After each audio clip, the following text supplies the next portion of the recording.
Hello there, world of tankers. Welcome to the channel. I'm your host, Droodles Blitz, and in today's video, I'll be talking about the Object 252 and telling you to stop wasting your money on this Tier 8 heavy tank. The 252 for many years has been considered one of the strongest Tier 8 heavies in the game because of its incredible side scraping capabilities, decent alpha damage, and overall flexible playstyle. But I honestly think the 252 is kind of outdated, especially when you realize that we just have kind of flat better heavies. What does the 252 have going for it in terms of armor? Well, frontally, it's actually pretty weak. The lower plate on this vehicle is huge, and because this thing only has 6 degrees of gun depression, it's pretty hard to actually hide that lower plate. It also has big hatches on the top, which, when you're in a face hug, are probably the easiest weak points to hit in the game.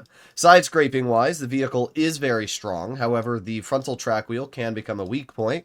I would say the strongest part of the 252 is just the flat side armor. These little goofy cutouts here are over 400 thick. And it means that when you're shooting at the side of this tank, if your shell goes a little low or a little high, there's a chance that it just won't pen. So you really have this thin bar here, or you have the tracks. I usually personally aim for the tracks. But the thing is, if you have a vehicle that shoots heat as a premium shell, these tracks now become a non-pen. That's 505 millimeters thick.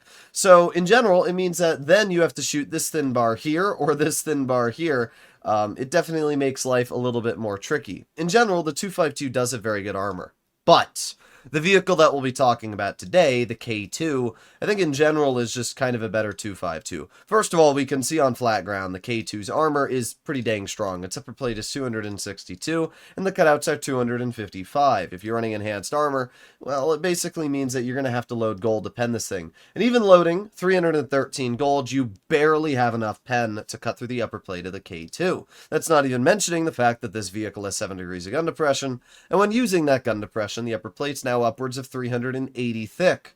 The turret cheeks at weakest are 255, so in general they're pretty dang strong as we can see, and unlike the 252, while this vehicle does have hatches, they're about half the size and when using gun depression, completely hidden. The side armor is also insane. We can see that even at an angle like this, the side scraping capabilities can give you bounces, and fully side on, sure, the K2 isn't as strong as the 252, but it still is incredibly strong. As many of you are aware when shooting at this vehicle, even at slight angles like this, the side armor just becomes auto ricochets due to the way that it's angled. It's kind of overpowered. And even the back of the tank has these goofy angles that ricochet shells. The engine deck is over 57 millimeters thick, meaning that even 150 millimeter cannons cannot overmatch it. In general, the armor on the K2 is just so ridiculously strong, and I really do think that in general it kind of makes the 252 pretty pointless. I also find that the gun on the K2 is also kind of just better. It features more penetration on the standard and the premium 313 heat versus the 278 APCR that the 252 carries, so it's got more penetration. The biggest downside I'd say from the K2 is just its mobility isn't great. It's got a top speed of 32, it reverses at 13, where the 252 achieves a top speed of 35 and reverses at 14. It's not a huge difference on mobility, but the K2's power to weight is definitely a little worse, its acceleration's a little worse, so you will notice the K2 being just a bit less flexible in that regard. But the gun depression and turret armor are really just so much better than the 252. The fact that you can play this tank like a hull-down heavy, paired with the pushing potential of a Soviet Russian, aggressive tank, it's just kind of got like everything combined. It's got the pushing potential, it's got the holding potential, it's got a gun that might not have the best DPM and accuracy, but it will punch through armor, and that's really the most important thing about a heavy gun, is being able to dish out the damage. So here we are on Rockfield. I like this map. It's nothing crazy, but it's a good map for any real heavy tank. Boy. Our team's going to the heavy flank. A lot of you might be thinking, but pooh, what's wrong with going to the heavy flank? Well, the problem is, it's just a worse side of the map. Medium tanks and really anything can farm you from across, and if the enemy team doesn't go this way, it's going to result in me just kind of driving around the map, which makes my mobility feel really lame. What's funny, though, is that I swear most of the time one team goes this way, the other team does. I don't know if Wargaming, like, strategically puts bad players on both teams or not, but it feels that way sometimes. Alright, well, we're going to move up here. You can see the mobility. It's not, like, the worst thing ever. I called it, dude. I literally called it. There you go. We got an enemy judo over here. Yep, there you go. I don't know why, but literally every time one team goes here, the enemy team goes here. We're going to aim on the roof of that Tiger P, and there you go. Nice 406. I'm pretty sure we can overmatch the entire roof of that tank, so it's not even a slight challenge for me to cut through. We're going to put on my adrenaline. That might have been a waste of adrenaline, but it's whatever. It's not too big of a deal. Oh, we got the enemy T-49, which I could have hit with a high explosive shell, but as you saw, that shot did not go into the hull, so I'm glad I fired a standard AP. Alright, well, we're going to continue waiting here. And let's see, we got the enemy Yo in the back, which... Nice, 327 heat shell right into the hatch. I'm surprised that hit. Okay, well, we do have the KV-4 on the side. We also have the Semovente Contra Caro over here, which is a very dangerous tank. But with the SMV shooting, I'm going to back up, slam a gold shell into that lower plate, and take 309 health off. The big advantage of driving heavy is the hit points, right? I mean, that SMV only has 425 health, and they only started with 1,300. So even though my vehicle may feature a lot worse DPM than the SMV, doesn't really matter. I a lot more health. I can take trades. I can bleed them with the same amount of damage per shot. They're never really going to win that engagement with me, so it's definitely a big advantage for a vehicle like this. We can see that the T-32 and every other player shot, that was actually pretty troll. I'm surprised that bounced. You guys saw it looked like a pen, and then last second it just became a non-pen. Alright, well, I'm going to move up over here. And we're going to see if I can get some damage out. We got the Tiger P in the back, which I don't really care too much about. We have the T-28 right in front, which we get a 355 penetrating shell into. Again, I'm able to hide my lower plate here. Nothing's been able to pen me so far, and it really does show where the armor on this vehicle is just a little bit stupid. We're going to aim it on the T-28 again, get another 340 damage pen. And, I mean, at this point, I don't really care about this player. There you go, another 310 bounce, a 260 bounce. I'm just going to ignore the T-28, and we're going to see if I can get some damage into the Juto for 359. There's only one other player left on the enemy team, which is the T-32. Both of these players just got shot, so I'm honestly... Oh, okay, guess I'm just going to ram that guy and kill him. Get a shell into the Judo, and now we push over to the Yo. But yeah, I mean, this is your average K2 experience here. The tank's pretty brain dead. We're up to 2,990 damage. We're going to aim it on the back of the Yo, and we're not going to go with the HE.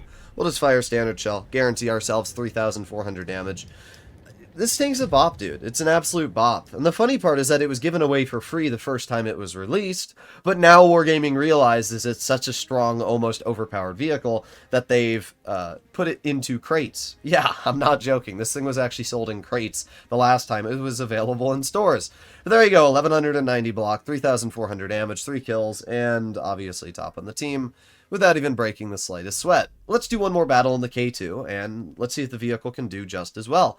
But yeah, I mean, you can see when I'm able to hide that lower plate, there's just nothing the enemy can do to me. And unlike the 252 that has hatches, because this vehicle basically doesn't have hatch weak points, it's just not something you have to worry about. I mean, even with the 252, you know, having good turret armor still, there's so many games where people look all over, they see, oh my god, the whole upper plate's red, oh my god, the turret's red, oh, what's this? And then they see the hatches at the top, and they pen. You guys have all been in that situation where you'll face hug somebody, and they'll look around on your tank, and they won't see a penetrable spot, but eventually they'll find the hatch, and then they'll start penning every shot. And it's annoying when it happens. You're really hoping, moo, don't find the hatch, don't hide the hatch. But the moment they do, they start penning you.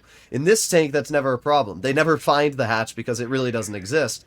So it's definitely a big advantage for the vehicle. Alright, well, up against us we have a Balchation, we got an SP. They only have 2 mediums, so I'm not going to worry too much about that, and while the Bourrasque is a scary vehicle, against this tank it's got APCR standard and premium, which actually makes my armor quite effective. So what we're going to do is we're just going to push to mid here. However, our whole team is actually going over wide, so I might not hold this position too long. We'll see exactly what goes on in this battle, but to start off, I'm going to push into this mid spot, and the reason why is because I want to see if I can get an early crossing shot out. This position here is so nice because, as we can see, we got the enemy SP. There you go, 511 damage high explosive into that player, and that's half that tier 7 gone. We got a 320 bounce, that's 100% the Bourrasque, so we already know that both of the enemy vehicles have crossed over there. We have the Smasher in the back, which I'm going to aim in on, and boom! 430 damage shell into that player. We're going to keep sitting here. If anything crosses that, I'll spot them. And if the Brask is shooting me, they're not going to pen. So if they're still back there, I don't really care, to be honest. We're going to aim it on the 112-2. There you go. We got a 380 damage shell. So at this point, we've done a lot. We've done a very, very solid amount of damage. But we're definitely running into a bit of a predicament with the Brask. There you go. We get one bounce from the Brask, and they miss the second shell. Let's aim it on the SP. Not able to hit that. Okay, that's totally fine. I'm just going to back up. We're going to aim it on the roof of the Tiger really, really, really quickly. There you go. Nice 304. And we actually do get penned in the roof. I'm a little surprised, but, well, if the Brask is going to cross over here, I'm just going to push up. I mean, the only thing I was worried about was that Brask trying to, you know, dig out on my side, but with that player pushing over here, I'm just going to move over here myself and try and help out my team. So let's get a shell into the enemy Tiger, and there you go, 385 damage. Let's back up. Keep on backing up. Keep on backing up. We do get pens. I don't even know where. It looks like he went through my track, judging that the shell damaged my track, but I didn't even see where he was able to cut through me. But I don't really care. The Tiger's taken out of the game, and even losing 400 health, it's just not a big deal for a tank like this. Super Hellcat is pushing the Brask. However, that Super Hellcat is also about to be pushed himself. I'd love to be able to support him, but, you know, when he makes a play like that, it's hard for me to save this guy.